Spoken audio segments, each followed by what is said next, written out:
Welcome back to the channel and welcome back to another edition of the Spurs Chat podcast. In this edition, of course, we'll be talking about everything Tottenham Hotspur, the big interview that was published earlier today. Daniel Levy and Vinai Venkatesham talking about Tottenham Hotspur Football Club, sacking Ange Postecoglou, the future, Thomas Frank, and winning more trophies. Daniel Levy has come out and said, we want to win the Premier League. We want to win the Champions League.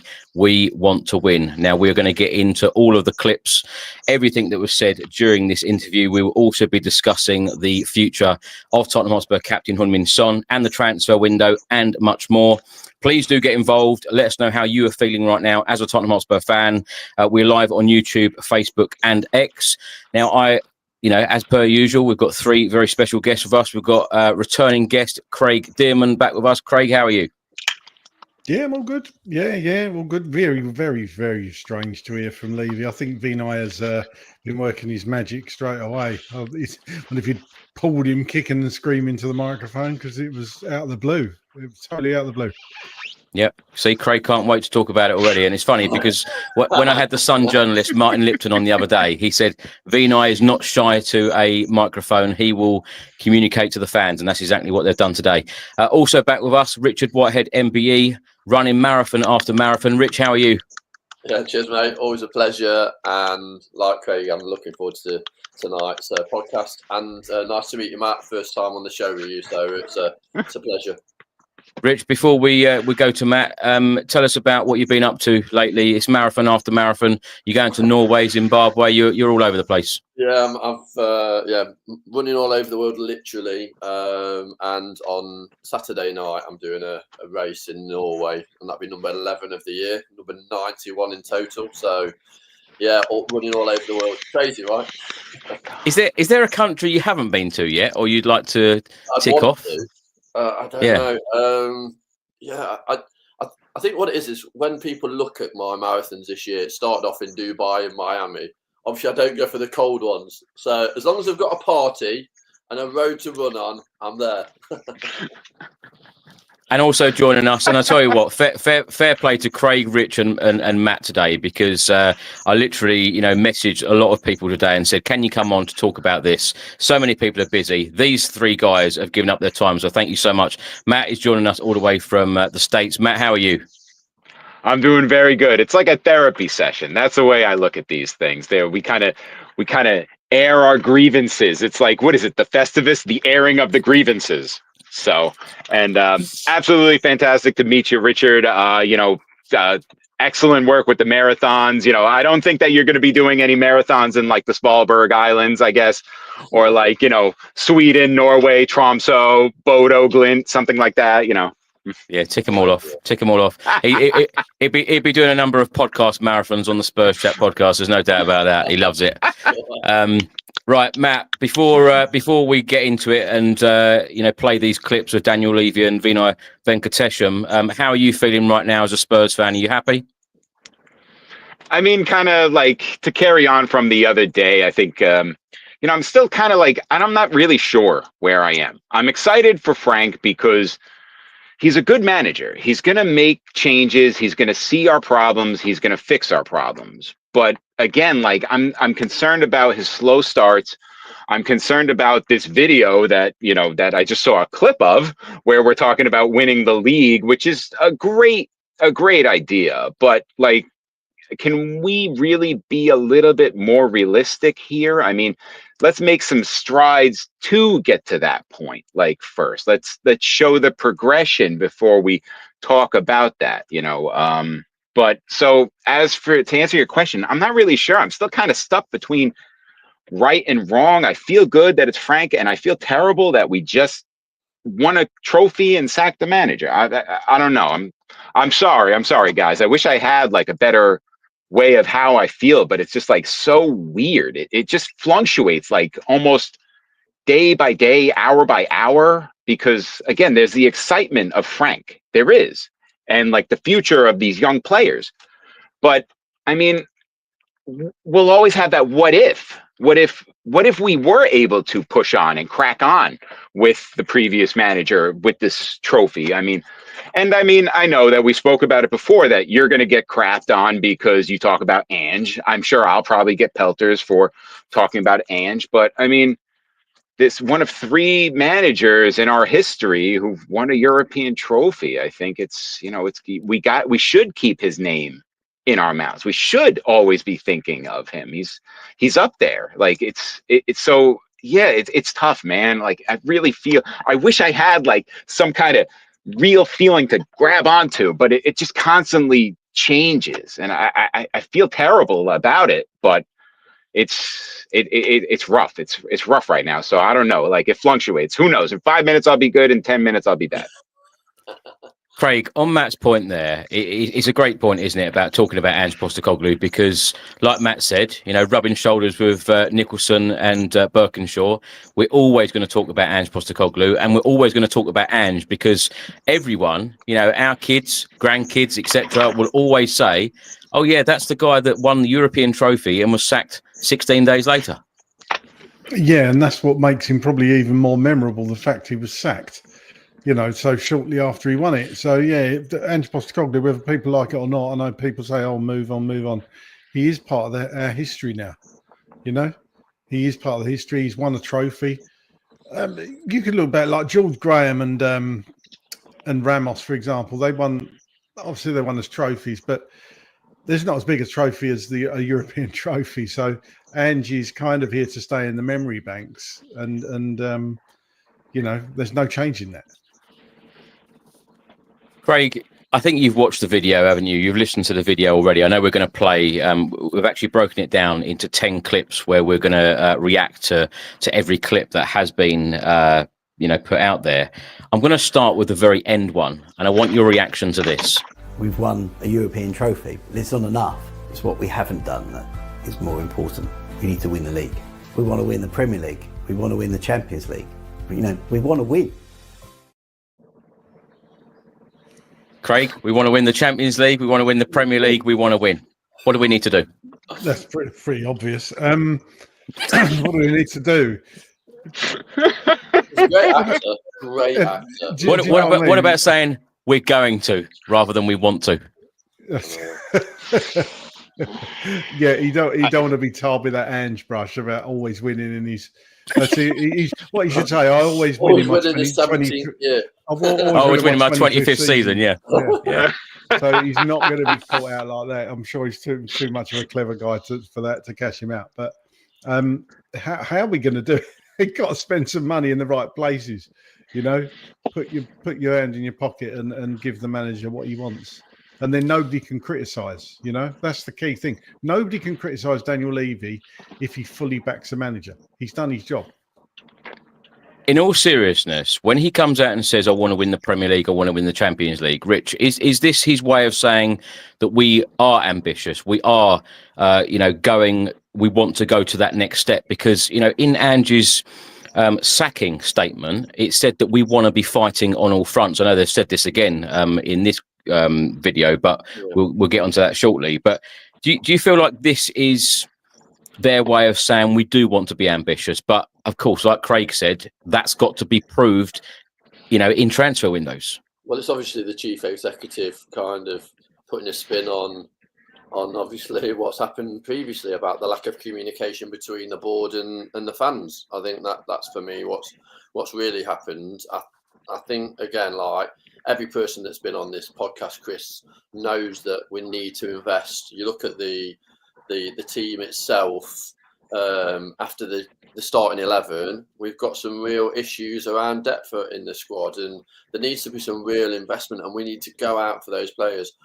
I think obviously when you look at the whole interview, there's some real key moments in that. But for me, I think it's just a little bit of the statement that they're putting out with this, obviously with this appointment of the chief executive, and how he's going to have a more deeper role of connection between the fans and the team. Rich, what do you make of the timing of this video coming out? Because, I feel like every Spurs fan want this communication.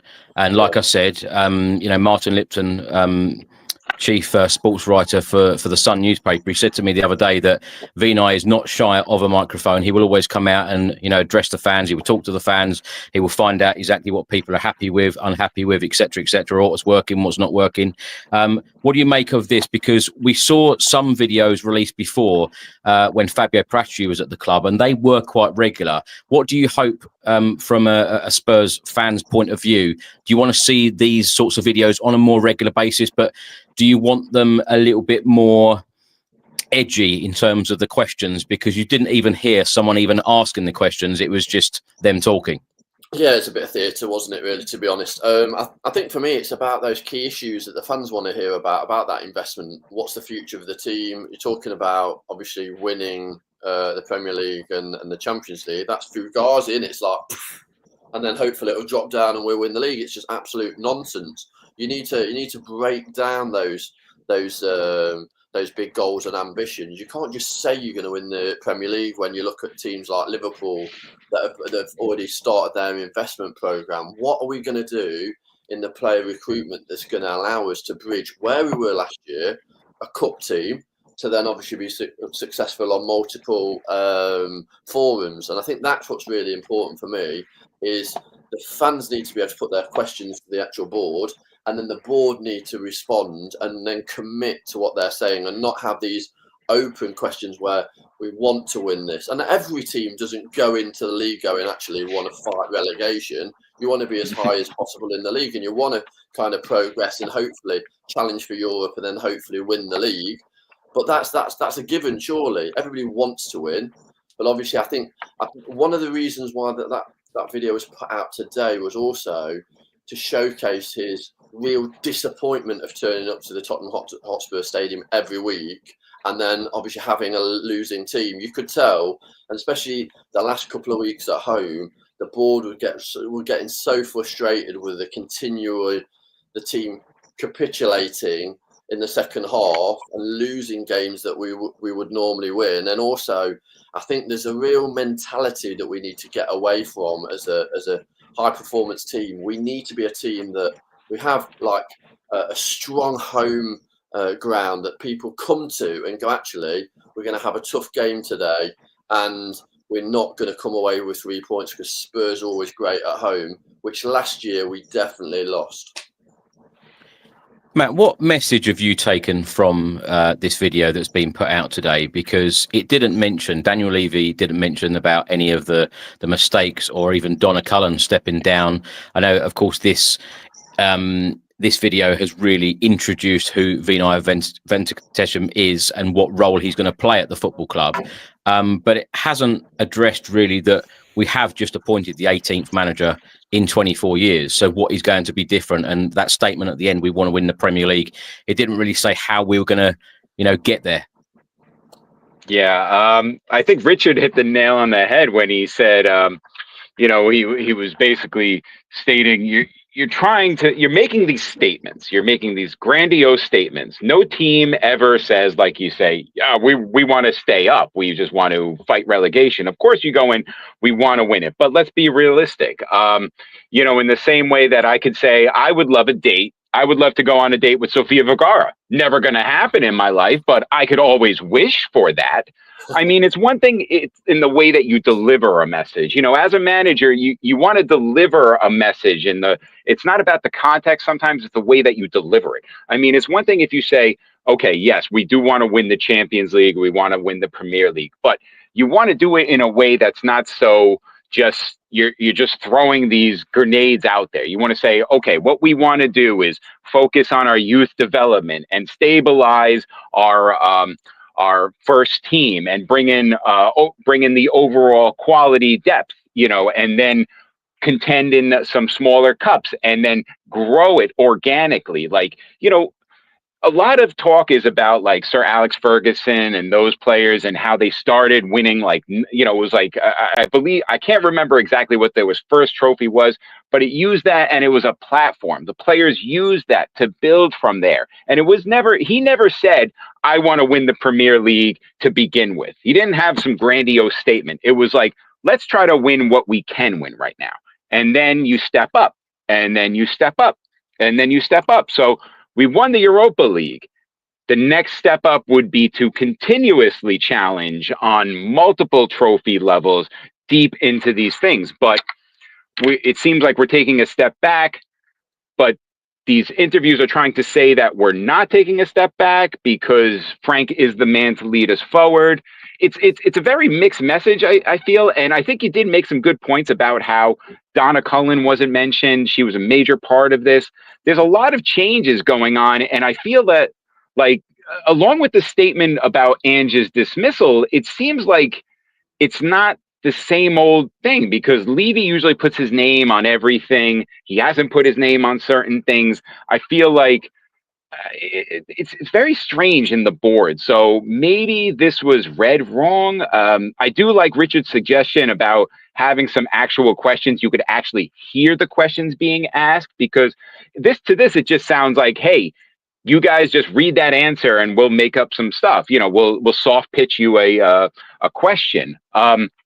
It's great to have ambitions. You want ambitions. You want to be an ambitious club. You want to think like a big club, but you also have to act like a big club and kind of acknowledge that you've acted like a small club for the last 20 odd years under your stewardship, Levy, because it's always about the money. It's always about the 42% of our revenue goes to wages. You know, it's always these same things that you could beat them over the head about. So it's all well and good to say that you want to win something, but unless you really like lay out like a plan, like an incremental plan, you know, treat it like it's an actual business. You know, if you go into a boardroom, you don't want to hear, I want to be the best company in the world, and then everyone's going to clap you and then you walk away. No, how do you want to get there? We want to get there by investing money in this area and research and development, and then grow this, and then grow this, and then the next step. So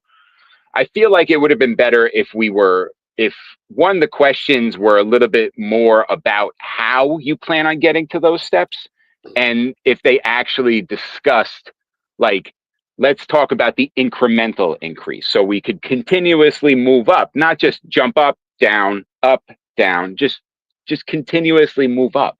I think the club's also like over the last couple of videos that they put out, including the one around Ange's sacking, around that in the past they made mistakes with obviously Conte and Mourinho.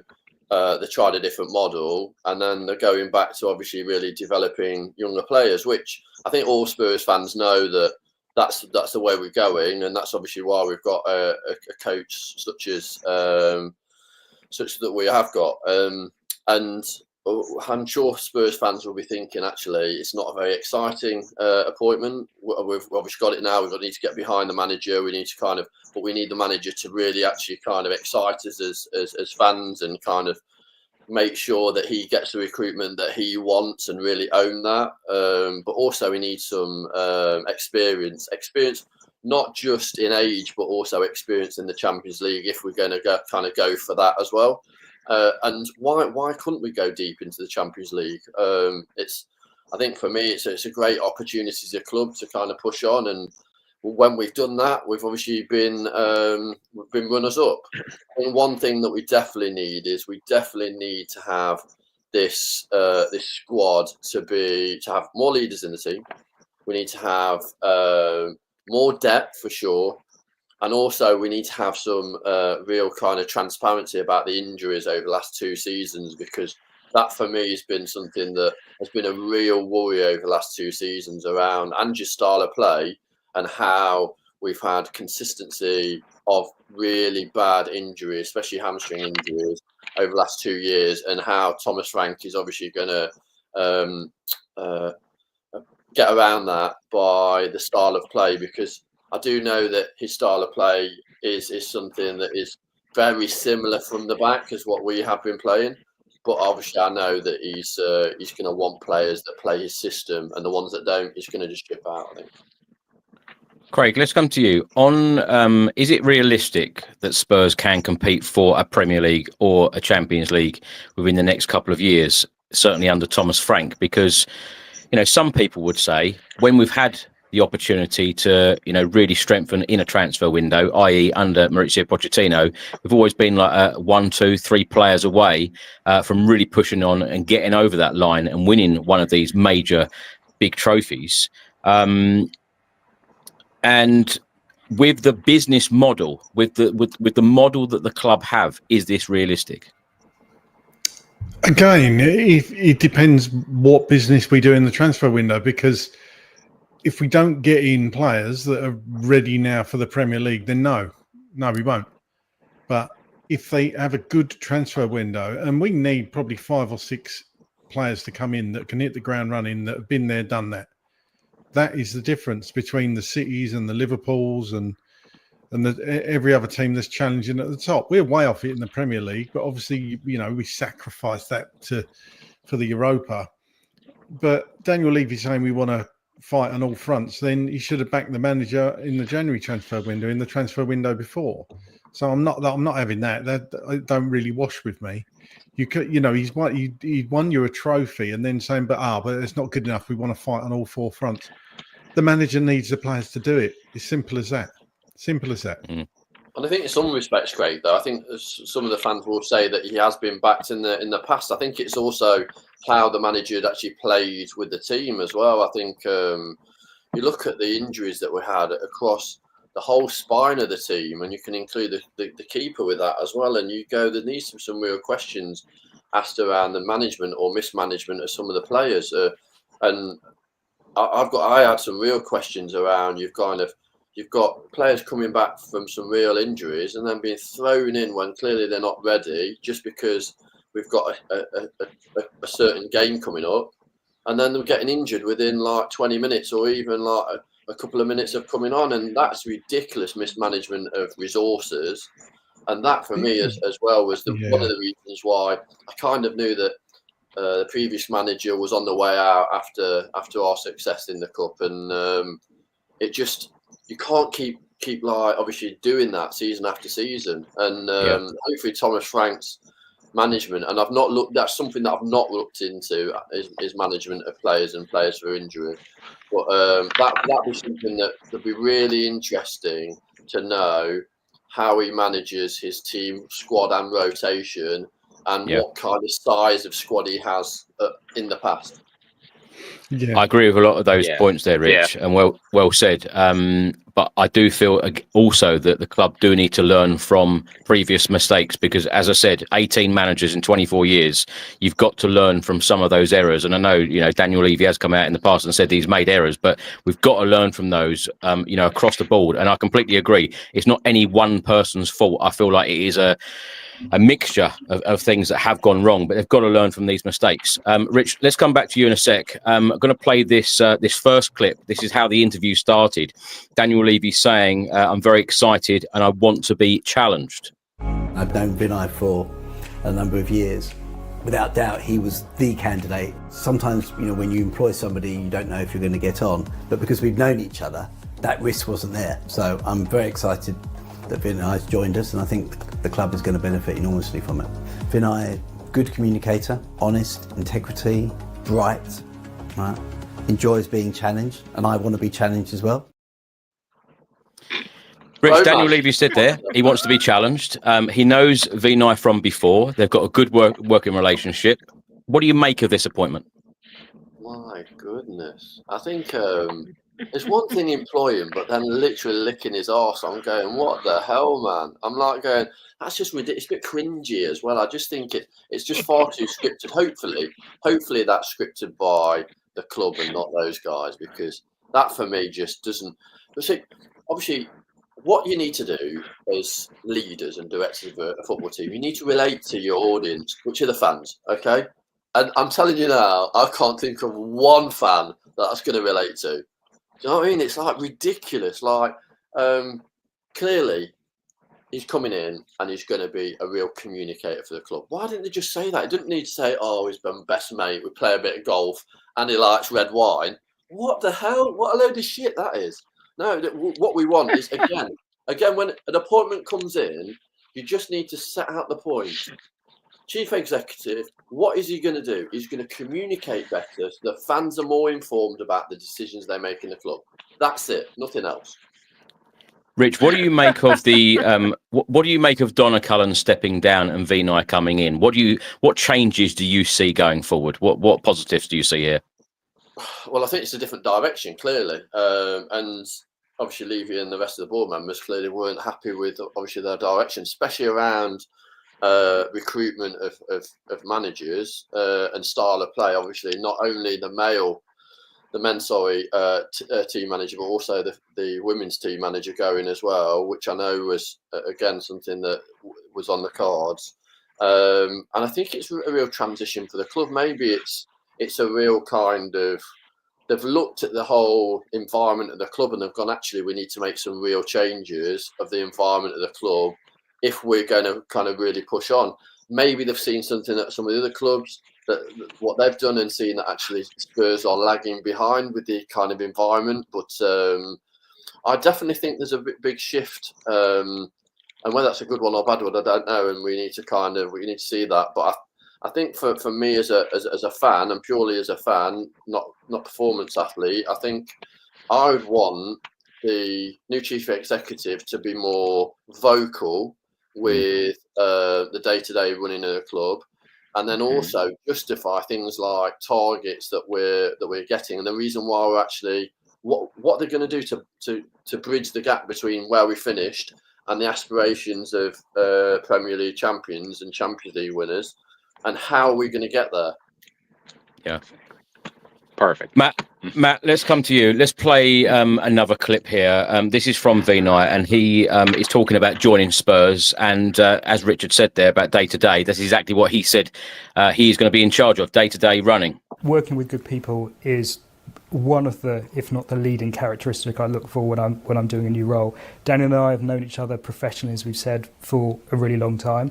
And I think we've got really complementary skills, and I think we're going to form a really powerful partnership. I'll be taking more of a lead day-to-day on operational matters on the pitch and off the pitch, but we'll be working on everything together. And certainly there won't be any decisions of any significance that happen at the club that we're not completely joined at the hip on. That doesn't mean that we always agree. We often disagree, and we often challenge each other. But I think that's a good thing. And I think by working together, we'll get to better answers. I think I've got some experience that is going to be valuable and is going to be helpful, but I don't have all the answers. I need to learn. I need to understand more about this football club. And listen, ultimately, in terms of how I see it, it's quite simple. I think a football club exists to make its supporters proud. And the way that you make your supporters proud is by competing to win and ultimately winning trophies. Doing that in a way that's consistent with the histories and the values and the traditions of a club that have been built up over many, many decades. And I'm genuinely not just saying it because he's sitting next to me, but Daniel was a key part of my decision as well.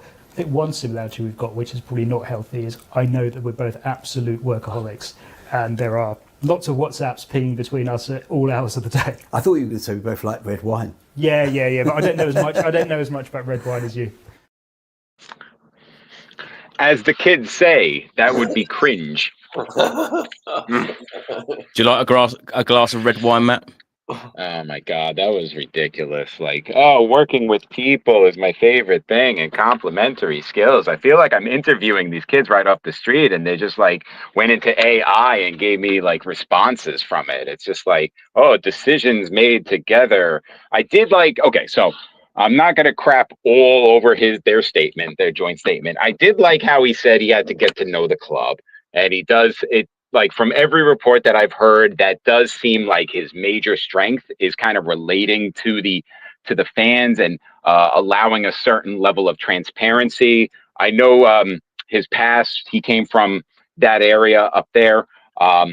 But, from Arsenal, and, all the fans, I have so many Arsenal fans, and they're like, oh, yeah, we feel so connected to the club now. And, the little bit of me that's still left inside that has some kind of feelings is just like, that's so nice, isn't that? Matt, what do you think is on his to-do list? Because he said he's got to learn. He's got to learn a lot about the club. But, from him going in there, he must have looked areas where he can improve, what he can do differently to what other people have done before. We know that a lot of people are going out the door. A lot of new guys are coming in the door. What do you feel from a fan's point of view? If you could have a 5-minute chat with him and he said to you, how do you feel? How do you think that Spurs can improve both on and off the pitch? What would you say to him? And what do you think is on his to-do list?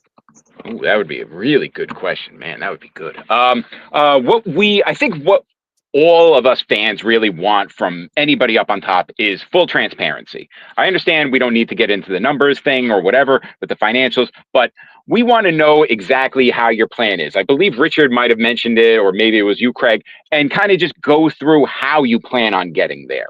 Like what you plan on doing. Are you aligned? And if I was speaking with this man, I would simply say, like, this is like, we choose to waste our free time supporting this club and following it. Can you just please just try to take care of it and not make any more of our hair fall out? Like that would be my big thing. I'd just be like, can you please just try to like kind of give us some kind of calm demeanor, try to keep Levy under wraps. He talks about they like to be challenged. Yeah, I think 23 managers would disagree with Levy's statement about him liking to be challenged.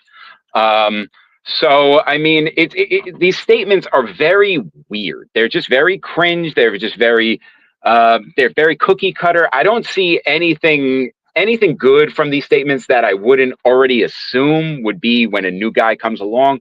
Again, the Arsenal fan base has made it very clear that this guy does do a good job with connecting. And remember when a few years back, they were starting to develop Martinelli, they were starting to develop Saka.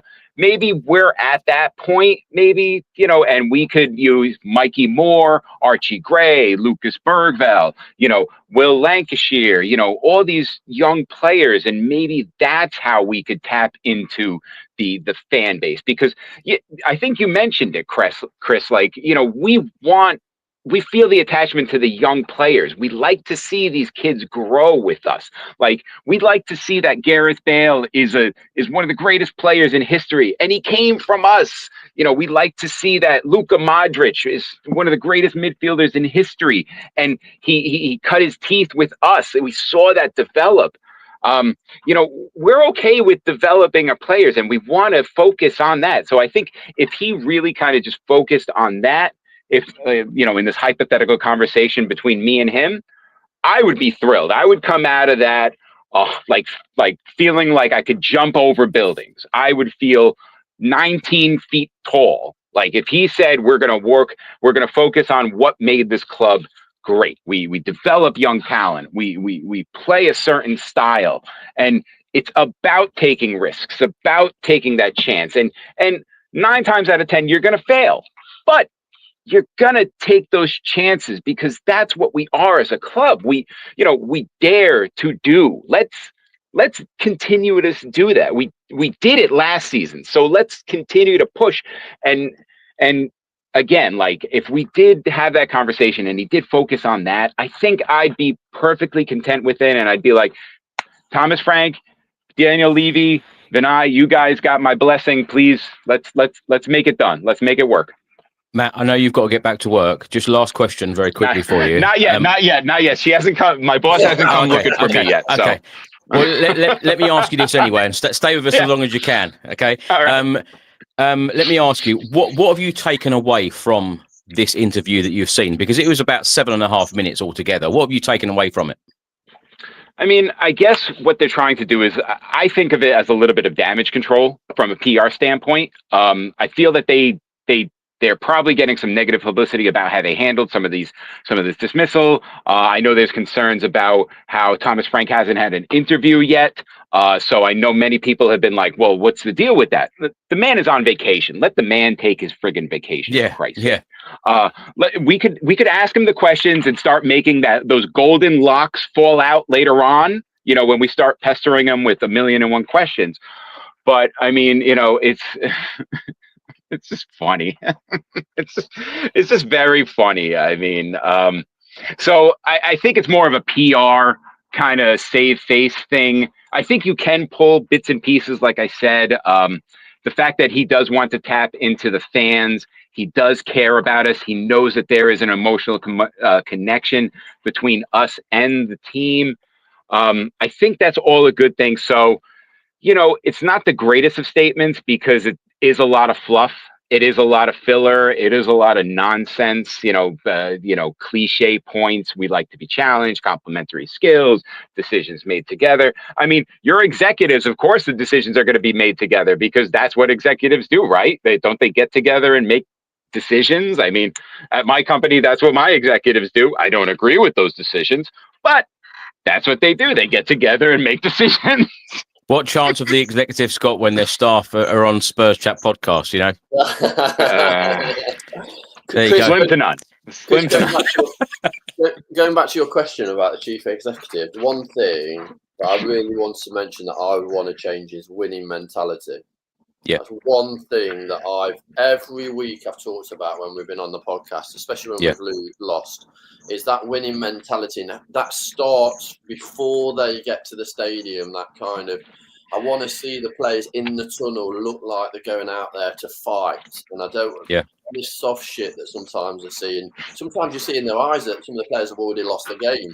And I want that to be like gone. I want Thomas Frank to get rid of that shit. And if we've got players that that mentality where they've lost loads of games and they don't give a shit about wearing the shirt, then we need to get rid of them players straight out the club. Whoever they are, we need to get rid of those, and the winning mentality needs to be back. Yes, we've won, obviously, the cup recently in Bilbao and had that great moment, but this needs to happen every week. You're sounding more like mentality. Yeah, you're sounding more like fortress mentality. Roy Keane every week, Rich. But I know what you mean. I don't feel it's just Spurs players. I feel like it's the modern game of everyone hugging before matches rather than like his words. You're going to war. You're going out to win a football match. I completely agree with you, but I don't feel like that is the way it is nowadays. Yeah. No, it's strange because remember, White Hart Lane used to be a fortress. Remember our last season there? We drew 2 games and we won every other game. And we didn't just win. As soon as they stepped on the pitch, they lost. That was it. Yeah. Teams, you saw them, the sound that cascaded down from that tiny little stadium from the 1800s. And it just shook these players to the core. And they lost while they were waiting in the tunnel, while the tunnel was shaking. Rich, you said it right. I mean, the players are in the tunnel now and they're dapping up each other on the other team. Hey, what are we doing afterwards? Hey, you want to do a little barbecue afterwards? Nah, it's not like that, kid. I don't get that. Craig, let's come to you. Let's go to the third clip. And this is Vinai coming out saying about what his role is at Tottenham Hotspur Football Club. And he says the hard work starts here. So my immediate priorities around joining the club are really threefold. The first is, of course, football, both on our men's team and our women's team. Obviously, we've got Thomas joining to be our head coach of our men's team. We're all super excited. But the hard work starts here. For our women's team, we've made a difficult decision around Robert. Grateful for everything he's done for the club, but we are going to make a change there as we've announced. So busy in a process at the moment to determine who the next coach will be of Tottenham Hotspur Women. I am very focused on spending a lot of time to understand what's important to our supporters. So I'm listening, I'm watching, I'm reading, and I'm speaking to supporters. Some of that is structured, so I've got meetings with the Tottenham Hotspur Supporters Trust and the Fan Advisory Board coming up in the next couple of weeks. And I want to learn. I want to learn what's on the mind of our supporters. And the final priority for me is spending time with as many of our 800 people as I can. Understanding from them what does the club do brilliantly well that we can build on, and what are the areas where we can improve, because we want this to be the best possible football club it can be. And we've got 800 supremely talented people in this organisation, and we want to make sure that we get the most out of them to further the club. Craig, I asked Matt there about the job list that he has got. He spoke there about the women's team, what's important to the football club, and he's talking about talking to the Supporters Trust, which a meeting is actually booked in. He's going to be talking to the FAB very soon as well, and it's about what's important for the club. So there's a lot there. What do you make of this appointment? What do you make of Vinai from what you've seen and heard so far? I do like him, actually, from what I've seen of him so far. I would imagine he was behind this video and convinced Daniel Levy to do it, because we've never seen him do it. I think he's had a big hand in that. Look, it's a baby step in the right direction for me.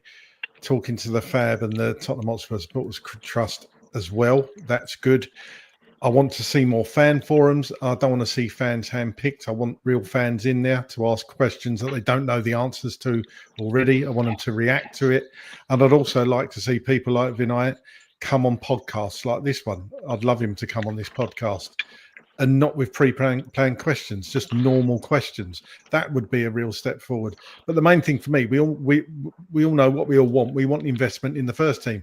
Daniel Levy says a bit later in the interview about investment. All that money goes back into the club, everything from concerts and stuff. Does it?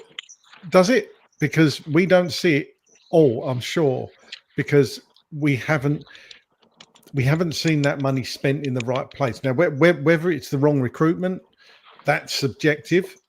That is subjective. Some people think players should be sold. Some people think players should be kept on and developed. But the main thing for me is going back to what Ange said. We need experience in this window. And that still rings true, even though Ange isn't here anymore. We need experience and we need big name players come through, or else we're going to crash out of that Champions League so fast because we haven't got the squad to deal with it. And that's the sad reality of it. Do you hope and expect that these will be regular editions, these types of videos? Yes, I do. Now, what the frequency would be, I mean, ideally once a month, but, a month goes by. We all know how quickly a month goes by, so perhaps quarterly, I don't know. There's certainly no reason they can't do it like that, but that was obviously very well scripted. It was very polished. The thing about the comment about the red wine, obviously they've kept that in there to make Daniel Levy look human and like he's got a sense of humour. It was a little bit cringy, if I'm honest. But he's. I suppose you just imagine the media team and just like trying to sandwich brigade, isn't it? It's like do you know what? Something like that. It's weird. Do you know what? Yeah, talk about wine. Add a wine reference in there. Make you approachable. Yeah, exactly. Craig, do you know, whenever they've done these types of videos, it does appear, and the fans forum, I might add as well, that we've had a good run in the first team. And I think that it would be great sometimes when things are really difficult. We have gone through difficult periods, losing on the pitch. That's the time to come out and do these videos, isn't it? Absolutely. It's just as important to do it then as it is when, well, nothing's happening at the moment. It's outside the season, but just as important to do it when we're winning as losing. They got lucky actually with the last fan forum. I think we won before it in the game before it, so everybody's like on a high. Yeah. It's those fan forums. I just think. I know people that have gone to them, but I don't know what the criteria is. I mean, I applied for it. I didn't even hear back. Didn't even get an email back from the club. I know at least most people got an email saying no. I got nothing. So I don't know what that says. But I think when people say it's the same people, it was the trust obviously get their tickets as a given. And all of the organisations, they get their tickets as a given. And I feel like a lot of people saw those same people there. They're there because they get a ticket every year. The Fab obviously get their tickets every year. So you're going to see those same people at every fans forum. Whether that's fair, whether you think that's right or wrong, I expect the club will have to look at that at some point and think, that you went to last year's, should you go to this one? But a lot of people say that I get privileges and, perks, etc. But I haven't been at the fans forum for, I think the last one was Hugo Lloris, Pochettino. I think it was about 2016, 2017. So I haven't been to one for a very long time. So, yeah, I'm not sure how they are selected, actually. Let's move on, because Daniel Levy has spoken out about sacking Ange Postecoglou. He's come out and said that phrase again, we need to compete in all competitions. Rich, we'll come to you after this. I'm very grateful to Ange. I don't regret appointing Ange. You know, in his first season we finished 5th, and in our second season we were over the moon to win a trophy. But we need to compete in all competitions, and we felt that we needed a change. You know, I've got an excellent relationship with him. I told him you're always going to be part of our history. Himself and his family always welcome back. It was a collective decision. It wasn't my decision. We do everything together. Emotionally, it was difficult, but we believe we've made the right decision for the club. Rich, I'm going to ask you about what did you make of the decision? Are you happy with the decision? And I also want to ask about the term there, excellent relationship. Do you have an excellent relationship with someone when you've sacked them after winning a European trophy?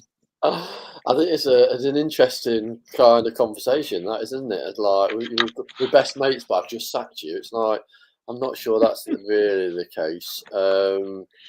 And I think the decision was always going to be the case, though, as well. But imagine if you appoint a manager, then within 2 seasons you've won a trophy. I think that's obviously a positive. I think again, you look further than the actual appointment of Ange Postecoglou about the board haven't clearly given the manager either direction towards what their expectation is, as in winning on more than one front, because clearly Ange Postecoglou at Christmas said he was only going to kind of target the cup competition, and then that's obviously reflected in with the performances in 2025 in the Premier League, and then obviously the investment. Obviously, Ange Postecoglou did want certain players that he didn't get in the January transfer window, and again, I think he actually did get some investment, but I just think that the board needs to look a little bit deeper. They need to look a bit deeper. It's like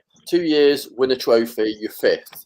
Yes, obviously the league position this year was very poor, and the losses again very poor.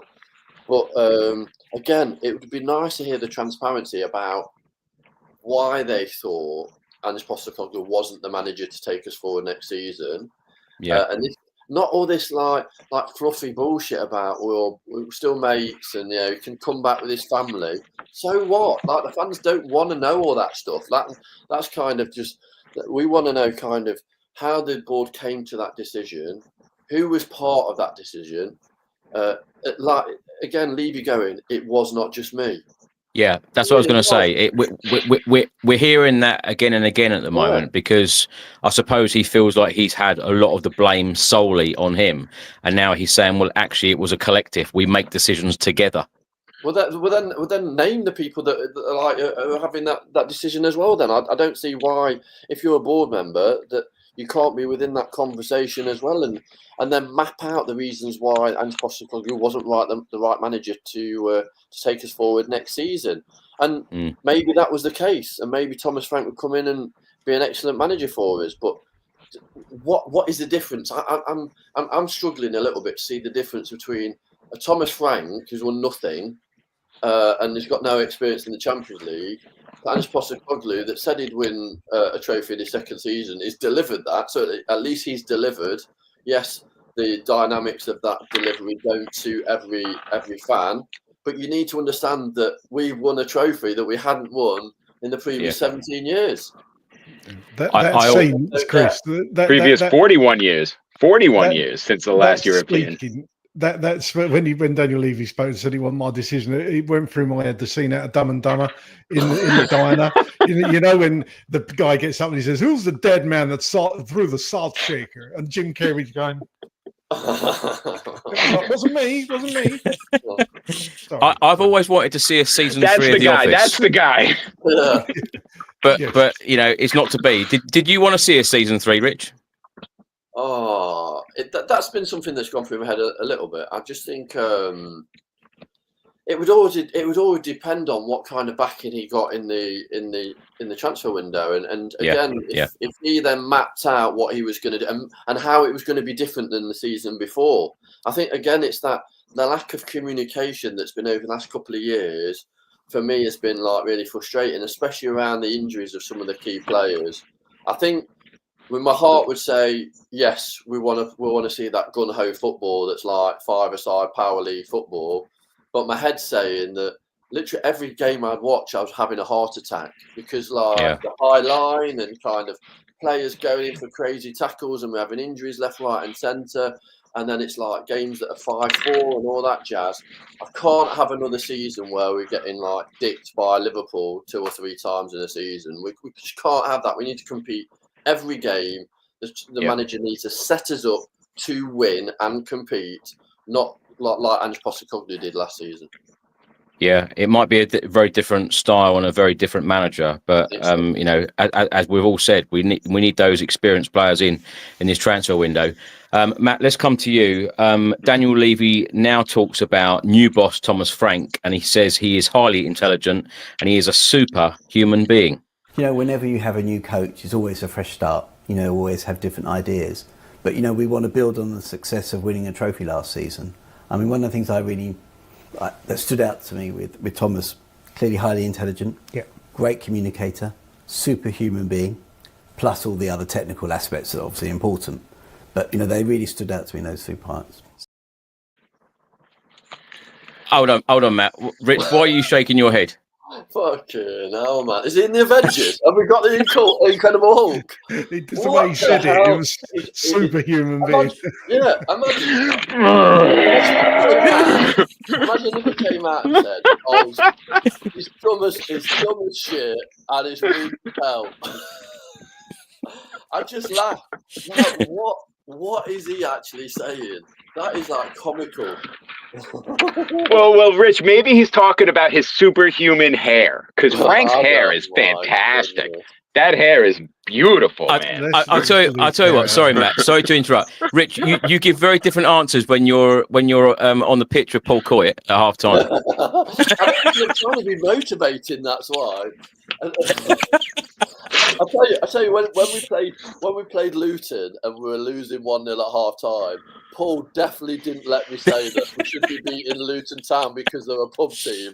I was trying to say on the microphone in front of 60,000 fans, why are we not beating this pub team? But he wouldn't let me say that. Matt, let's come to you. Let's get your reaction to Thomas Frank's appointment and what Daniel Levy said about our new boss. All right. I think Thomas Frank is going to be is a very smart, very tactically astute manager. There's many videos available about his master classes, and I believe there was a Sky Sports piece where he talks about it. I think there's also like a day in the life of Brentford, and it goes through a lot of these little nuances, these little details that he focuses on, and I think that's what separates, I think, the good managers from the great managers, I guess. So these little details, these fine margins, really could turn into big gains for us, but. Again, like a lot of the things that he's saying is like, of course you're going to big up the new manager. Of course you're going to talk about how intelligent he is, how great of a communicator he is. Here's a crazy thought. I think we had a very effective communicator in the previous manager. And, he was shown the door, but now he's Levy's best friend, apparently, right? Because, they're best mates, because that's what you do. Because I'm best friends with the companies that have fired me in the past. I just wonder, is Levy like best friends with his the guy down the road who ran over his dog? Hey, I killed your dog, but we're friends, right? You want to come over for some beers? I don't know. I understand you got to big up the new manager, and that's great because Thomas Frank, I think, is a very promising manager. Like I said, tactically astute, intelligent, very calm. He's able to effectively communicate. He has a game plan. His game plan is to exploit the holes in the opposition defense. He's very good at analyzing the opposing weaknesses and go at it that way. You've seen a progression from his Brentford side from when they came up. Remember, in the championship, they were this attacking, high-flying side that scored a ton of goals. I think they had Said Benrahma, they had Watkins up front, they had Mbueno before he blew up. They had all these other players, and it was this very attacking type of play. He got into the Premier League and realized we can't do that. So we have to pull it back. We have to be more direct at times. We have to be clinical. We have to kind of know when to shut up shop. And so through the years, you've seen a slight change, and he has adapted his tactics based on who he's facing. So I think Richard made a point earlier about sometimes he does play out from the back. Yes, if there's a team that maybe presses in a certain way that we could play through with our players, he'll probably ask for that. If there's another team that's very good with their press, maybe he'll expect us to go long. Maybe he'll expect us to do these types of combinations to pull players in and then hit the long diagonal like you've seen from his Brentford side. A lot of emphasis is on these set pieces, these fine margins, which I keep talking about. He brought a lot of his same staff. I know Justin Cochran is a highly regarded young coach. I believe he started his badges with Spurs. He did some time with the England youth setup. I think he developed a lot of players. But I think that staff will focus on these little tiny things that we have not focused on under Ange, whether good or bad. And I think overall, we're going to bring up the floor. I think that's what this whole appointment is to bring up the overall floor. It's not to raise the ceiling, because we do have a very high ceiling with all these players. It's to raise the overall floor, because with Ange, we saw that the floor is 17th in a trophy, which for most of us is perfectly acceptable because we got our nice trophy and we get to parade it around to all of our Arsenal and Chelsea fans nearby who like to run their mouths about all of their championships, but they can't say anything this past year. So I think Frank is a safe pair of hands. I hate using that term, but I think he's tactically astute. I think he will be able to make our young players develop well. I think we won't have a style of play, because he is not wedded to a style. I think many people have spoken about this before. He is not wedded to a specific style. He wants to attack the weaknesses in the most effective and clinical manner until they react to it. So if that's how it works, and hey, we start killing teams 5-6-0, that's awesome. So I'm happy that we're raising the floor to a higher level, so we won't have these giant peaks and valleys that we've seen for the last couple of seasons. But you got to kind of just be wary, be excited, but at the same time, you never know when the other shoe is going to drop. And I've got some concerns as well. I've got some concerns about. Yeah, it's Tottenham. It's not Brentford as well, and I think expectation is a lot higher. I also think that those managers that have been receptive to be more open to the press have got slaughtered when things have gone wrong. Ange Postecoglou, one of them, and some of the managers. Thomas Frank, I think, he's let himself be too open with the press. Sky Sports, some of the news outlets, I think he's been too open with them. And quite a few people in the comments have said, "Nice guys win nothing." I agree with those comments. I think you need to be a leader. You need to be a dictator within some fields. You need to be ruthless. Winning is this name of the game. Anybody that says sport isn't about winning, when you're talking about developmental sport, yes, I understand, but we're in the winning game here. You turn up on a Saturday, you want to see a team win. Oh, that's what I want to see. And Thomas Frank needs to have a ruthless side. I haven't seen that at Brentford. He's won nothing yet, and that's one of my big concerns. Is how is he? Have we appointed somebody to be a winner, or have we got a winner as a manager, which are two different things? I think they love the fact that he improves a lot of players, though, Rich, and he's very good with young players. But I completely agree with you. It's a very, very different challenge. It's a very, very different challenge. For sure, that then is more of a commercial appointment then, and for me that's completely different. We were talking about after Bilbao that we want players coming in, make the team better to be more successful on the pitch. Yeah.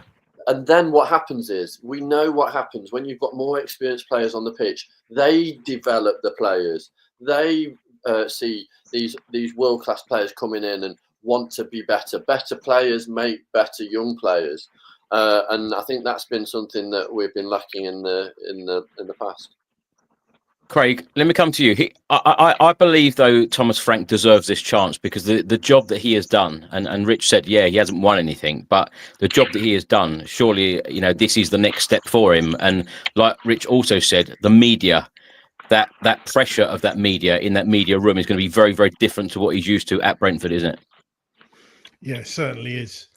I think we've said before, obviously at Brentford, the expectations, apart from anything, not just from the fans, but from the board above him, are going to be vastly different at Brentford than at Tottenham. It's a huge step up for him. He's going to have a huge learning curve. He's probably going to look about 10 years older within the first 6 months, like they all do, because that's what this club does to you. He'll probably start going grey. He'll probably get even bigger bags under his eyes. It happens to all of them because that's what Tottenham does to you. It never goes smoothly, does it?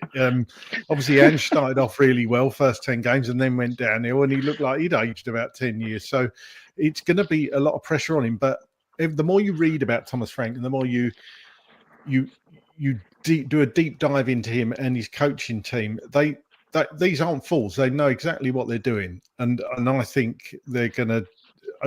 I mean, obviously the jury's still out. We haven't seen anything, and we haven't even heard from Thomas Frank yet.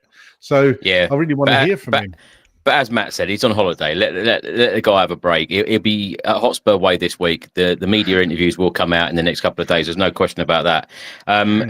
Craig, let's stay with you because Vinai said he was talking about appointing Thomas Frank and said there were 30 candidates, but Thomas was the number one.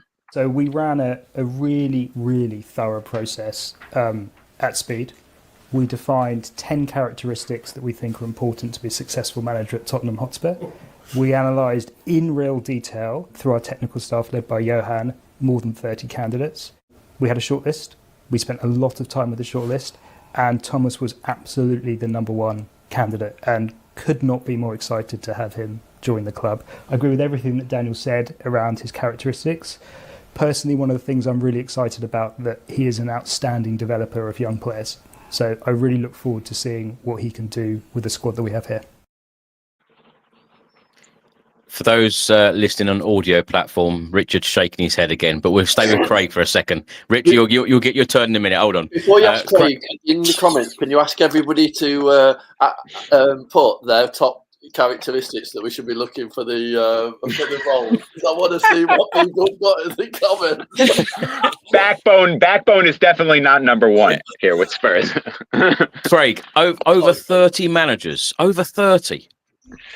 Yeah, well, have you got a short list if you're looking at 30? That's what I don't quite understand. So if they knew that he was, this is what, if they knew there was his number one candidate, right? I'm not dissing Thomas Frank at all here.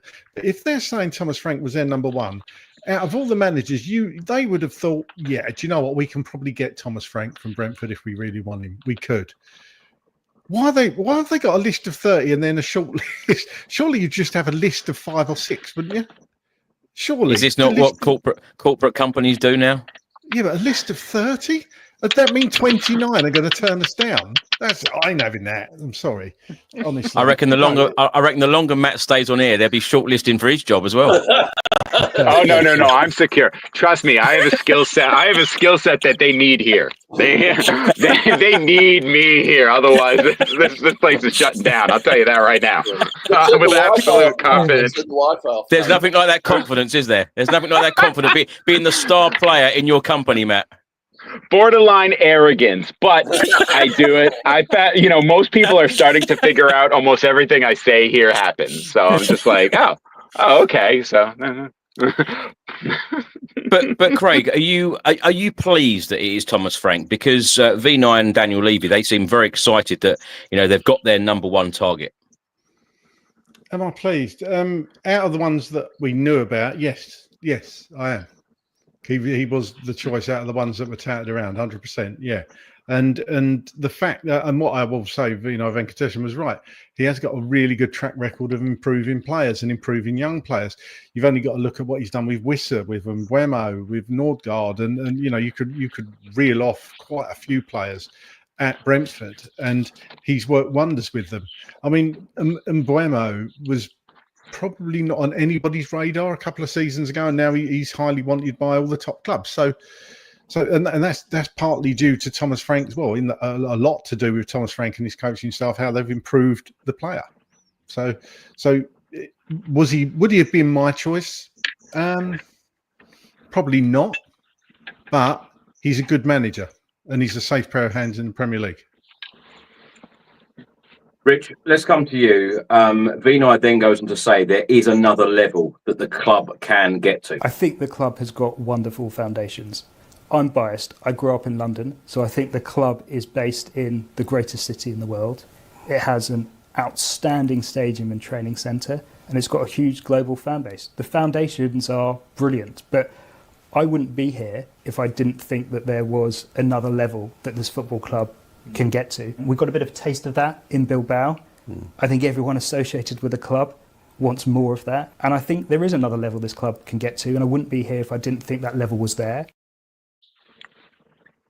Rich, Vinai is absolutely right. I think all of us want us to get to that next level, and we all want that success again, because that parade was sensational. That feeling, winning in Bilbao against Manchester United in that Europa League final, we definitely want moments like that again.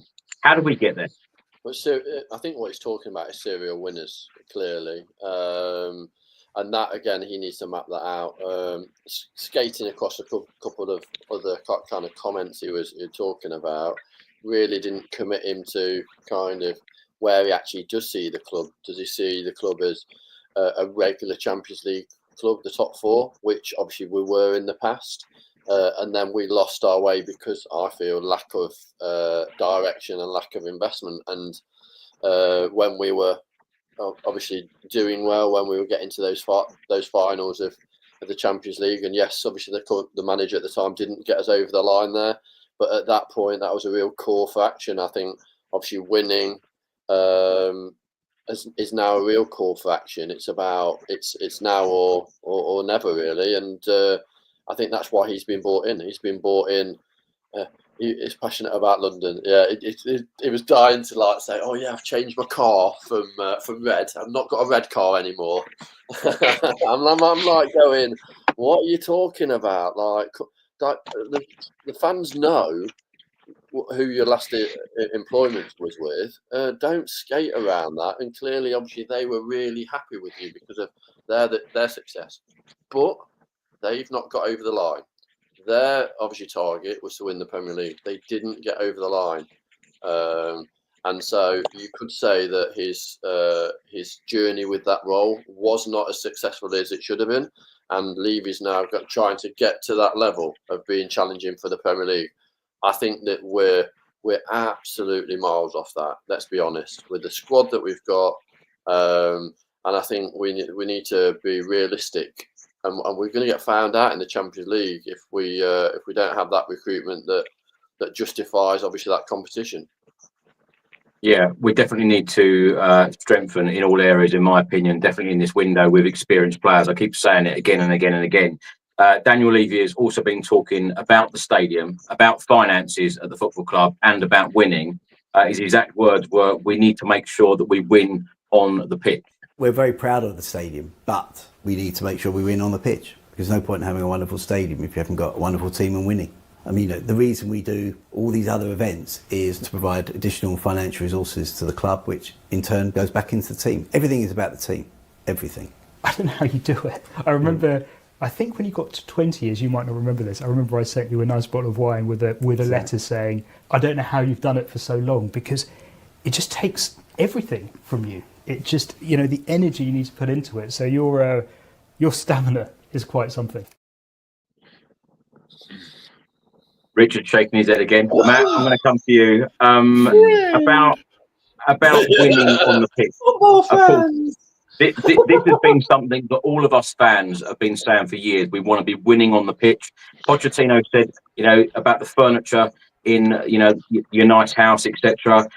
Talking about the stadium. Everyone talks about how great the stadium is. The pundits, all the people that even slate Spurs, they always say what a wonderful stadium that Tottenham have got. But it is about that winning. It is about, the furniture. It is about those star players on the pitch. It is about the investment. What do Spurs need to do, in your opinion? What do they need to do in terms of changes so we're not going to go round in this cycle again? Because I'll mention it again, 18 managers in 24 years. You can't go on like that.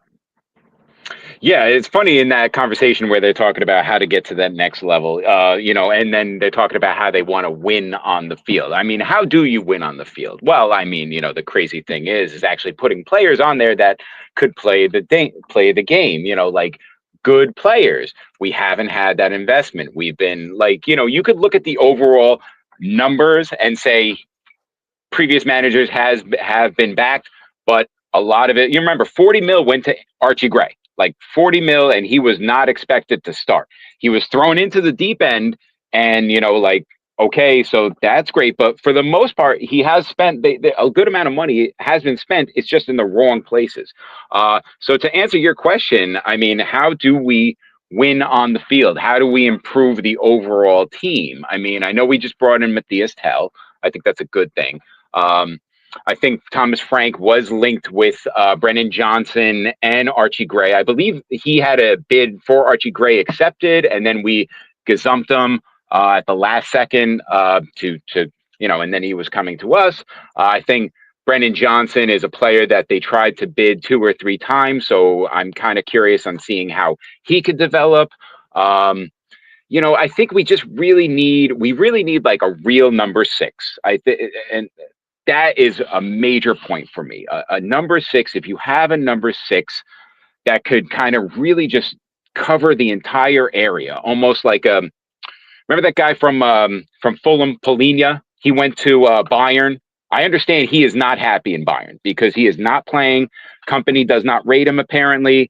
I mean, Fulham's in London. I feel like that maybe there should be a linkage there. We need that type of box-to-box destroyer who's just going to basically like clean things up in the back. If you look at the way Thomas Frank's system plays, he usually has about 5 players back, and then it's like the 5 attackers, the 5 defenders. They have the quick interplay and everything like that, but he always focuses on some kind of destroyer, some kind of breakup play in there because it's so vital. You just cannot have players turn and run at the defenders like we've seen so many times this past year. Now, whether that's because of the tactics or whatever, when we have a Bentancur who's just coming back from an ACL, we have a Basuma who plays, it depends on when he wants to play.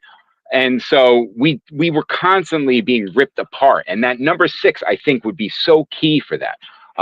We got Luka Voskovic. I think I'm killing his name. The center back from Westerlo. He's coming back. I think there's large thoughts about him. I think he's going to be a fantastic player. I don't know if he's going to be part of the team this coming year. I think we still need some work on our fullback areas. Just because we have Jed Spence, Udogie, and Poro, you have 3 great fullbacks, but we still need more if we're going to be challenging in a bunch of different competitions. And we just really need that strength in depth. And I wanted to say something earlier about one of the points. You want to compete across multiple fronts. So Thomas Frank has never done that. So that's pretty scary right there. He's being asked to compete against the Champions League, which is the premier one, as well as all of these other ones, and be competitive across the board because he sees what happened to the previous manager if you deliver a trophy in one, but you're not competitive in the others.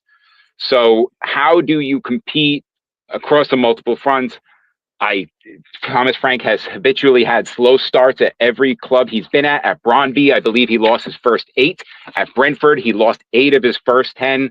I think I mentioned this previously. Like, you don't have that time at Spurs. Doesn't matter what manager you are. If you lose 8 of 10, you're gone. And it's a really harsh reality. And who knows what could have came if it went that way. But that's the reality of it. We really need depth overall. We need to get to a hot start. We need to maintain those high levels and, really challenge on something. I'm sorry, Richard made a point about serial winners. We want more. Like, you want that taste. You got the taste of the win. You got the champagne taste. It tastes delicious.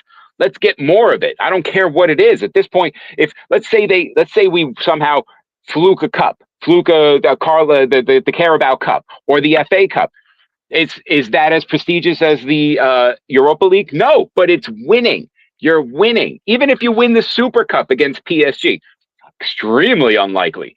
You're winning. You're building the winning mentality, and the players develop. They feel like, hey, I know how to get through this. I know how to win. We've done this. We just knuckle down, guys. Follow me. You guys haven't been in it?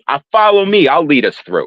Leaders, like all of this together. That's how we grow. We need leaders on the field, depth, and we need some kind of like real catalyst to push us forward. Like it's kind of exciting, but again, like I'm going back. I'm kind of trying to restrain myself because I don't want to get too excited. I know some people are going to probably shout at me now, but it could be the perfect start for Thomas Frank. We could start the season with a trophy beating PSG in the Super Cup. Yeah, strange things do happen. Strange things do happen. Exactly. Craig, let's come to you. This is the last clip of the interview, and as I said, it was about 7.5 minutes long.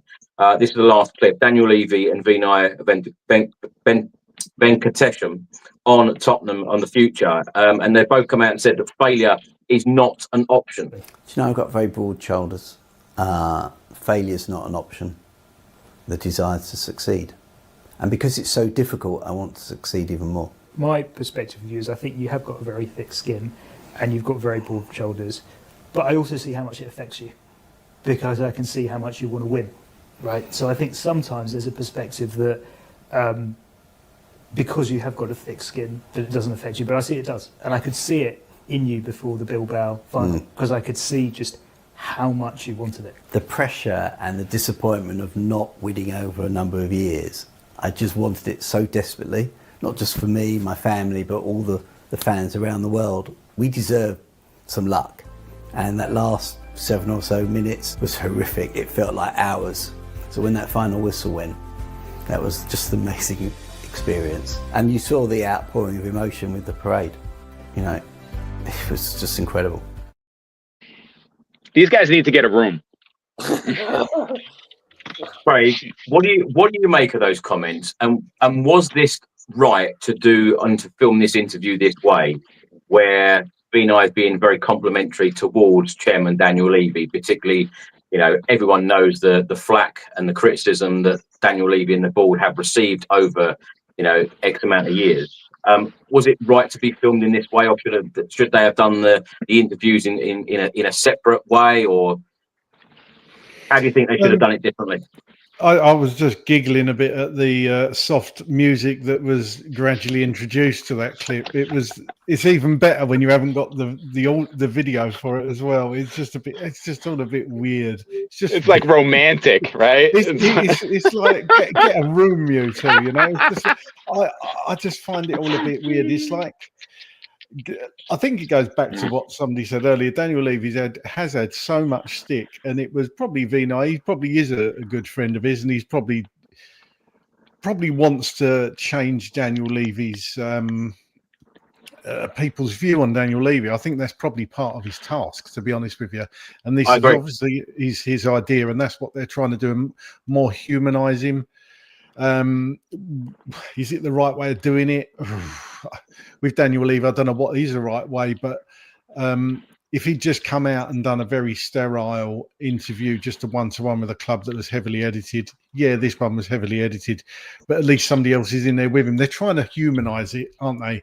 And show that Daniel Levy does care, that he is a fan of the club and blah, blah, blah. And I'm not sure it's going to wash with a lot of people, to be honest with you. But as I say, it's a baby step forward, because having that is better than having nothing. That's all I'll say. I've got a feeling Richard's not going to hold back. So, Rich, I know you're dying to say something. It's me. I was like, oh, me. Yeah, you've had it tough. And yeah, me and the family, it's been tough. I'm like, every freaking Spurs fan over the last, 10 years, putting up with some of the shit that we've watched the last, year. Come on. I just think, surely he's not seen that before that's been put out, because I think it's terrible. I think it's trying to soften, obviously, him as a person, but soften him to what, though? That's what I'm really worried about, because Rich, that was absolutely terrible. In your opinion, what didn't you see, or what didn't they say that you would like to have heard? Well, yeah, solutions to the problems that we've had in the past, clearly. What direction? Maybe a little bit of ownership of some of the issues that we've had in the past. Hold your hands up to actually say, yes, we got it wrong, but we're willing to kind of say that. And then also put it back to the fans. The fans are the important part of the wheel that moves. The fans are the ones that pay the money. The players are the ones, yes, that obviously are on the pitch. They're having to perform, but put it back to the people that Spurs fans are passionate, and it's about kind of bringing that passion to the stadium. And they're the things that I would have kind of gone, well, not that soft shit music and all the other bullshit. Somebody saying like brown nosing or whatever they're saying in the comment, but like for me, it's just horrible. I think if fans are going to watch that and they're just going to say this is absolute bullshit, I'm very surprised if every fan lasted until the end as well. Just when all this crap comes out of the mouth, instead of just being more like organic conversation instead of scripted. Then relates to the fans more. The wine thing, ridiculous. I think even relating back to like, oh, you've had it tough and blah, blah, that's also ridiculous as well, because obviously the role that he's got, you're always going to get stick when you're losing. And the points I made about what I want to see, that's what should happen. And I think what's going to happen with the new chief executive, he's going to do videos that are at different venues of the club. So he's going to do a video at the training ground. He's going to do a video with the fans. So he's going to try and tick off these kind of videos. It's very corporate PR bullshit, really.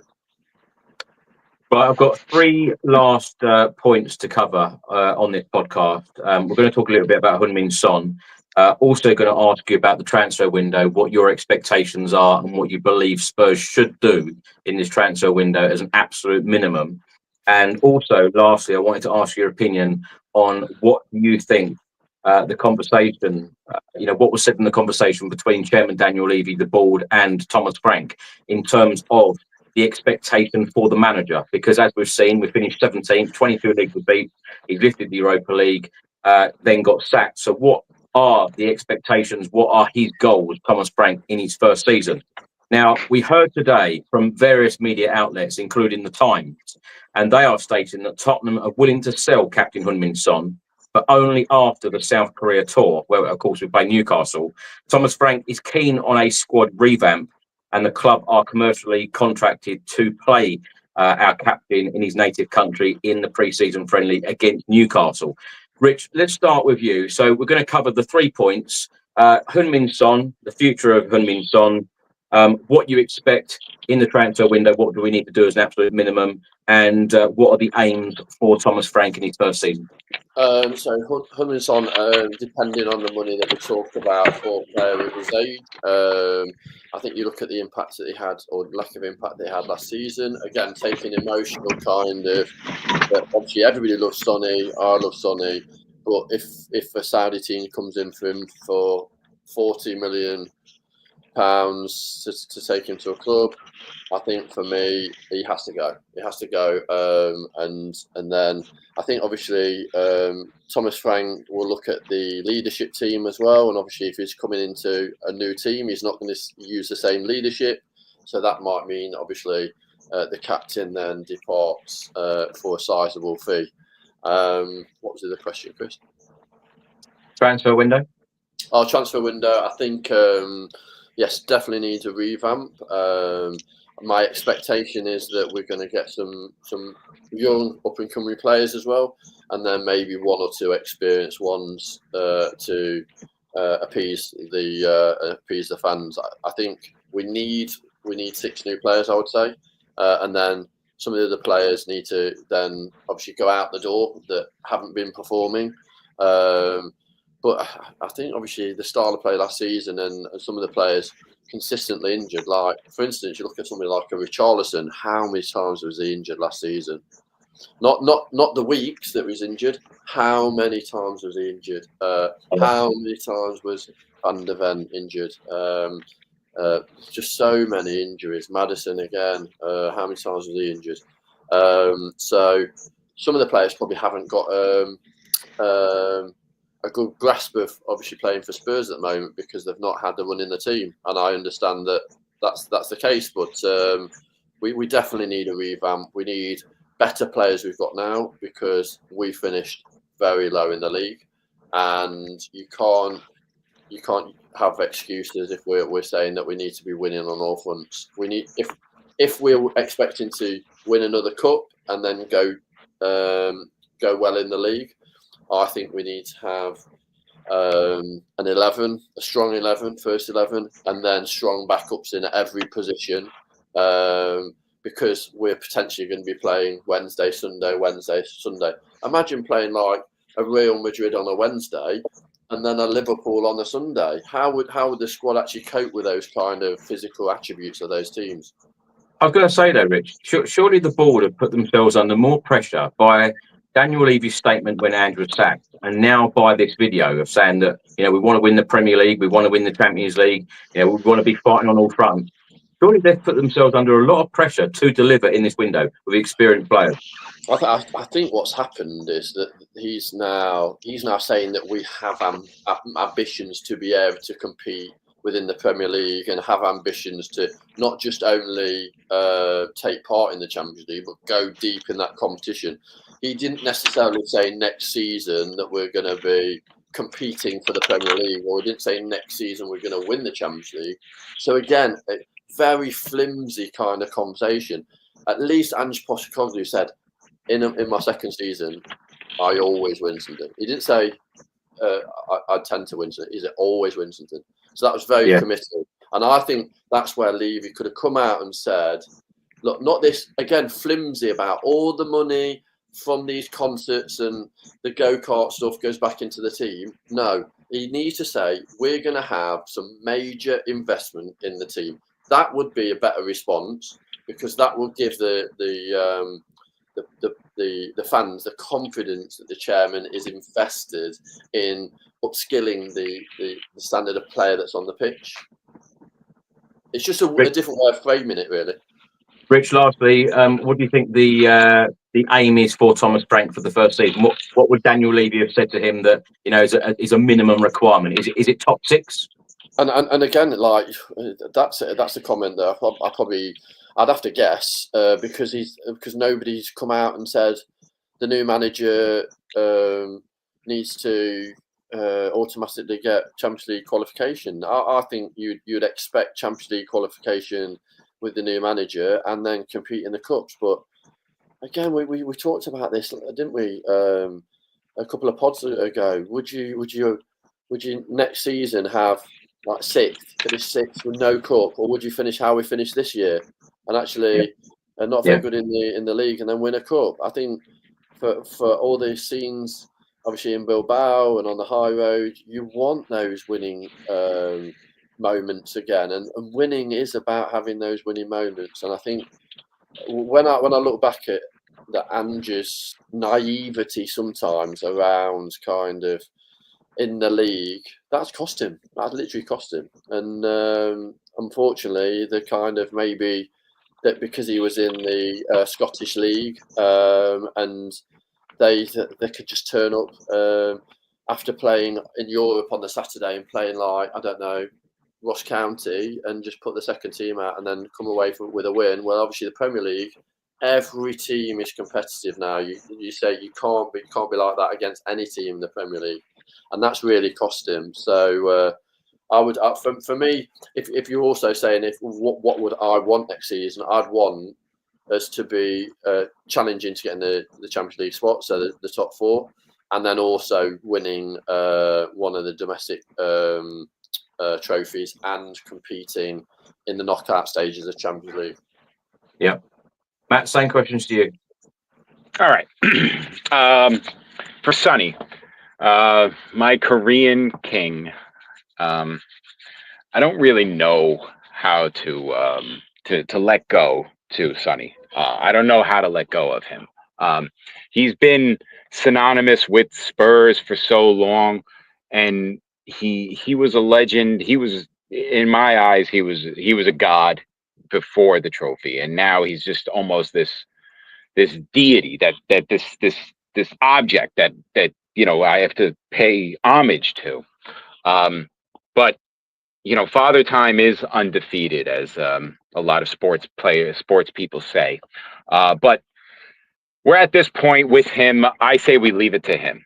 We say to him, "Hey, Sonny, what do you want to do? Do you want to be here?" And be honest with him. If you want to stay with us, it's not going to be starting every week. It's going to be as a role player. You're going to come on for 30 minutes in some of these matches. You'll start some matches, but you're not going to be up against probably the best competition because you don't have that same skill set that you did when you were 6-7 years younger.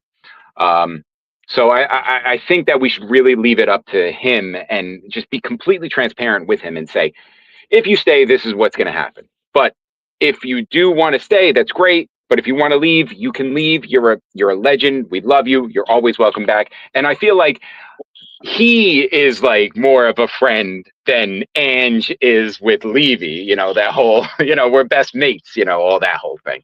The transfers in. We'll go with the Tumminia. I love that. I loved him as a player with Fulham. I think that makes a lot of sense. We do need a backup right back.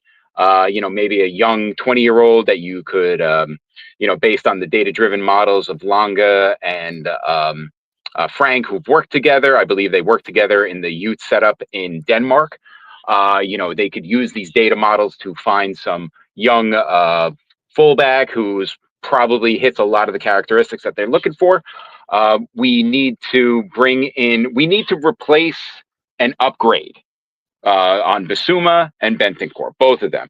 They have their places in our history for that wonderful night in Bilbao, for the Frankfurt away performances, all these performances that they put in on that run. But I think we need to do better and have more consistency from those types of players. And I think we can do that. Who we could find in that, I'm not exactly sure. But using these data models, you could probably find that. Richie needs to. I love my guy Richie. He is a real pain in the keister. He loves to just drive people nuts. But he is on the treatment table more times than I pass out on my couch, which is pretty much every night. So Richie needs to be replaced. And, I don't think we're going to get big money for him just because his track record for injuries for the last 2 years have been so bad. But if we do get anything, we got to move him along and just wish him his best. We got to figure out what we're going to do with these young kids that are coming, the Vuskovic. What are we doing with Mikey Moore? I heard Mikey Moore had an injury the other day. I haven't been able to follow up on this to see what it was. It looked like it was some kind of ankle injury. I would hope that he has a big role to play in this coming season. If Sonny does leave, maybe that opens up the left wing for him and Odebear and Matthias Tell to rotate. So we do need a good amount of investment. I don't think that we need a huge amount, 6, 7, 8 players. I think if we have the Tumminia, if we have we've replaced Bissouma and Bentancur and bring the overall level up, maybe even bring another center back in if we plan on moving Dragusin, or if Romero wants to leave, we probably would have to do that. And the final question, of course, is the expectations. This is a very weird one because like you mentioned, the previous manager, he won a trophy and he wasn't competitive in the other ones. Well, he was competitive in the FA Cup and the Carabao Cup, right? And the Europa League. So it was only the league table that he was not in competition with. So I don't know. What are the expectations for Frank? I guess maybe the round of 16 in the Champions League, a top 7 place, and maybe a cup run to the later rounds. But that really wouldn't make me feel good because I'm echoing what Richard was saying in that I want more wins. I want a cup. Like, shouldn't we? Can we? I know in the 90s we were a cup team. We were typically 11th, 12th, middling, mid-table, but we'd go on these cup runs and we'd win the cup runs and we'd win these cups. And I don't mind if we went back to that, but at least just be honest with us and be honest with Frank and say, this is what we expect. What I know Levy would not expect that because he doesn't want that, because it's clear he doesn't want that. He wants consistency across all of the competitions, which no team in this day and age can really compete on all fronts, really, unless you have like a squad of a PSG style and consistently pull trebles out of your whatnot. You know, it just doesn't work like that. I mean, you have to be a little realistic. Hopefully, you know, Vinai talks to Levy because they're such good friends and say, hey, Levy, you got to be realistic with this new guy. Let's not try to scare him away immediately. Let's be realistic and say, let's show progress. Maybe round of 16, maybe a top 7, and then you could build onto it organically. I think that's the minimum, but again, I really would prefer the Richard way, the Ange way, whichever way you want to say it, the 90s way, and get us another cup. Because then we get another cup, and then we got 2 years in a row. We won cups, and then we could try for 3 years in a row, and then we could build onto that. And then Spurs are no longer that nearly team in London. Now teams, when they look at London, they're like, oh, Spurs, they just won like 2 trophies in the last 2 years, or maybe 3 trophies in the last 3 years. They win trophies there now. I'm going to go there. Screw Chelsea. Why would I want to sit on the bench over there? I could actually play at Spurs and win trophies. You know, like, this is the mentality. We got to kind of get into that. Like, I think we've all talked about that. But, you know, I have high hopes. But at the same time, you know, I am a realist. So with Spurs, you never know what tomorrow brings. Matt, just very quickly, if Spurs finished 9th in the Premier League table and didn't win a trophy, how would you? What would you think of Thomas Frank's first season? What would have been because then you question, why did you sack Ange then, right? Like, because at least Ange delivered a trophy, but this you're ending up mid-table and you're not getting anywhere. And I mean, well, let me ask you a question, Chris. If we end up 9th and we had maybe a Champions League run to the quarterfinals and a FA Cup semifinal or something like that, then I think I'd be more open to saying, okay, this was a good step in the right direction. Yeah. Right. I tell you what, how I would feel at that point, if we got to the quarterfinals or whatever, we went far in these cup competitions, I might be saying again, like I did last season, we should have done more in the summer transfer window. We didn't get those experienced players in.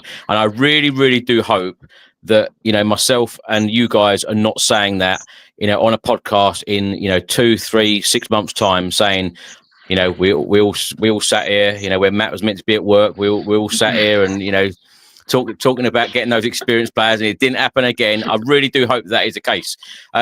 Craig, let's quickly come to you. I just want to talk a little bit more about the Heung-min Son situation, because what a scenario this would be. Son goes to South Korea with Spurs. He's got to because of contracts, etc. He goes to that friendly in South Korea. He comes back. He then is sold. You know, we don't know whether this is actually going to happen, but a lot of rumours by a lot of very, reliable journalists are stating that it's highly likely that Son could be sold. You think back to Postecoglou coming in the door, Harry Kane sold just before the season starts. Thomas Frank comes in the door. Heung-min Son goes out the door. It's not an ideal way to start your Tottenham Hotspur managerial career, is it, by losing your best player? Because people can say what they like about Son, losing a yard of pace, not being in that same form as what he has been when we've seen him at the top of his game. But, you know, being frank and honest about it, he's still one of our best players at the club. Being frank, I love it. I love the yeah. No, you're right. Like you're right. Sonny. Look, we all know Sonny's powers have waned a little bit over the last season or so. You know, he's going to be 33 next month, but you know, the bloke deserves a statue outside the stadium, 100%. You know, and I always said that the day Son departs will be a very sad day, and I'll be so sad to see Son go, because, like you, he's one of my favourite all-time Spurs players. He just is. Yeah. He's stuck with us through thick and thin. He's stuck with us till he's won a trophy. And if that was his last action in a Spurs shirt, then if he does go, I'll bid him farewell and say thank you very much, and just go and enjoy whatever you want to do next. I think it's up to Son. If Son wants to go, Son can go. If Son wants to stay, I'd be happy for Son to stay. Simple as that. It does seem a bit mercenary taking him to Korea just to see all his fans over there and then basically come back and sell him. But as you say, that is not the case. It's contractual. So we've got to do it, and Sonny's got to do it. Yeah. So it's just going to drag on, isn't it? Imagine if he's sold or he goes 2 days before the season starts, like Harry Kane. What a mad symmetry that would be. But that's where I'm at it.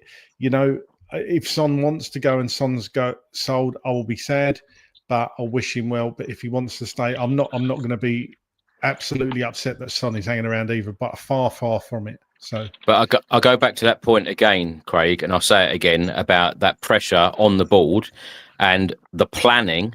If you're going to sell a player like Heung-min Son, you need to have a plan in place now for that happening. And when you're talking about, you know, players like Eze, Mbeumo, etc., you need to be bringing in a serious prospect that is going to be that player for not only for the future, but an experienced player for the now as well. Yes, absolutely. And that leads nicely into the transfer window ins, because if Son is sold, you can't replace Son with a 19, 20-year-old. If people think Tell is a replacement for Son, he's not. He's just not. Right. Yeah. So we need to bring in somebody of stature, should I say? I'm trying to put it polite. I'm not trying to rubbish Tell completely, you know, but he's not Heung-min Son. An established winger, established is the word. Yes. Yeah. That is a good word. So Mbeumo, if that is, I got told off for mispronouncing it. I do apologise. Mbeumo, or my favourite, Eberici Eze. If we can get Eze in, then I'll be more than happy. I should have said. I've never said, have I? I should have mentioned it. Every window, Craig's banging the drum about Eze. But honestly, I've wanted that guy since he was at QPR, and we were linked to him when he was at QPR. I think we should have gone for him then, and I'll still maintain we should go for him now. So somebody like Eze, somebody mentioned Grealish in the comments. Grealish would definitely split opinions. He definitely would, but he would bring in something a bit different. But again, an experienced player that's won things. Probably wouldn't be the number one choice. I don't think he's the Grealish he was five years ago. Absolutely. But just show some ambition. That's what I want to see the club do. As Richard's hinted at it so many times, show some ambition. Go and get these players. You know, you're going to have to spend a lot of money. You're going to have to spend a lot of money and probably break the wage cap as well. I want to see actually a new player come in and smash that wage cap. I was going to ask that at the club. I was going to ask that as the last question, Craig. Do you see that could happen with Vinai coming in? Do you think that would be something that perhaps he would be sitting down with Daniel Levy saying, look, we've got to sort this out to get that top quality caliber player in? Perhaps we need to pay these players a little bit more. Do you feel like that could be a change? It could be. And just to satisfy Mojito Dreams, I'm so sorry if I'm pronouncing it wrong. Mbeumo. I think he spelt it out. So Mbeumo. Everybody says Mbeumo. So if we're all saying it wrong, I do apologise. I'll get used to it. Let's hope he signs, or else I won't probably need to say his name again. Sorry, what was the question? Oh, the wage structure. Yes, I think Vinai Venkatesham, obviously what he did at Arsenal, I don't know if he addressed that wage cap and wage structure at Arsenal. I'd imagine he certainly had a hand in it.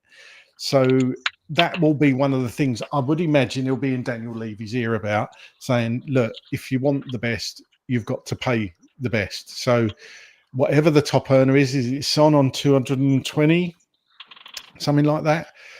We've got to smash that. Unfortunately, you've got to smash that. So I do feel like that was a good. I do feel like that was a good thing. Part of that video where they both said about challenging one another and not always agreeing, because you definitely need that in a boardroom. You don't need yes men just to say, yeah, okay, what you're doing is great, because I believe that Vinai coming in should always be challenging the chairman to say, look, this hasn't worked in the past. You've got to do things differently. So, take my advice. I hope that does happen on a number of occasions going forward. Otherwise, we will be here in another 18 months, 2 years, doing another podcast about another manager. So we certainly don't want that to happen. There's been so many interesting points from the three of you on this podcast. Thank you so much. And I know I said that it would be about an hour and 15, 20. We've gone for an hour and 45. Always go over. Rich, thank you so much for your input today. What are you up to at the moment? Where can people find you? And give everyone the details of the next marathon, and how can people get involved in the foundation?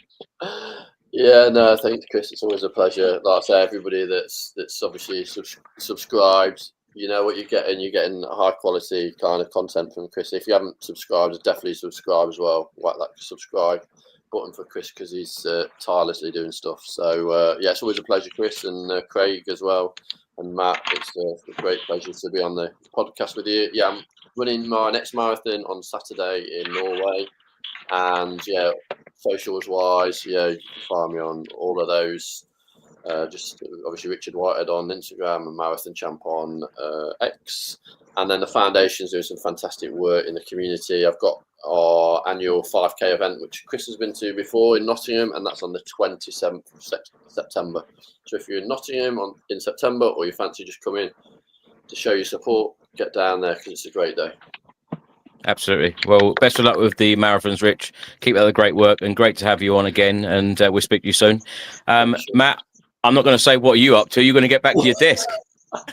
You know what? It's okay, Chris, because you know what I usually do in situations like this? I do a lot of work when I'm not being paid. So like now what I'm going to do is I'm going to produce a report that is due tomorrow.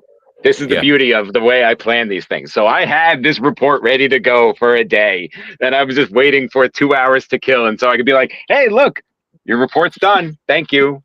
Don't worry, Matt. It's not like nobody will hear what you've just said. Only 2,500 people. Don't worry. I know my boss doesn't watch this one. She is not a Spurs fan. She does not know anything about football, which is great.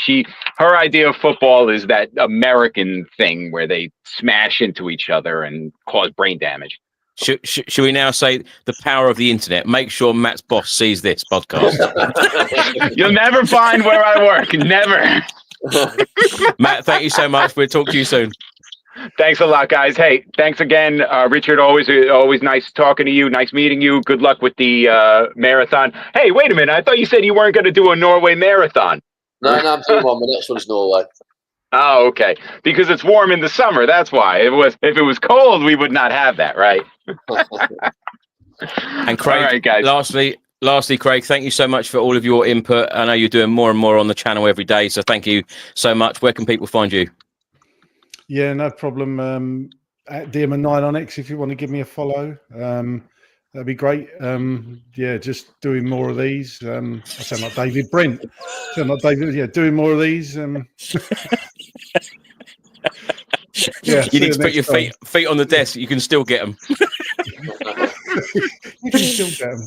Yeah. Craig, thank you so much. Rich, Matt, thank you for your input, and I hope you've enjoyed today's podcast, everyone. Please do put all of your comments in the comment section below, whether you have agreed with the points made by Daniel Levy and Vinai Venkatesham and our guests, Craig, Richard and Matt. But thank you so much for all of your incredible support on the podcast. We are very nearly 175,000 subscribers, which is unbelievable. So thank you very much for getting involved, and we will see you on another edition. Just say something quickly? Sorry, Chris, to jump in there. I've got a pound bet with Chris that we hit 200,000 subscribers by the 1st of September. So if you're not a member, if you're not joined, if you're not subscribed, please go and join, because I want a pound off Chris. So I know everybody we got subscriber mode on, but tell your mates, tell your family, go and subscribe to the channel. You could have just lied and made it seem like really interesting, like it was a lot of money, not a pound. People are not going to worry about a pound. You getting a pound, Craig? Yeah, they will. They want me to take a pound off you. You know it. You know it. But yeah, thank you for watching, everyone. Thanks for listening, and we will be back very soon with another edition of the Spurs Chat podcast. And look out for the interview and the videos coming out by Spurs. I'm sure they will be in the next couple of days. The first interview with Thomas Frank. Can't wait to see and hear that. Have a great week, and we'll see you again soon. Come on, you Spurs. Come on, you.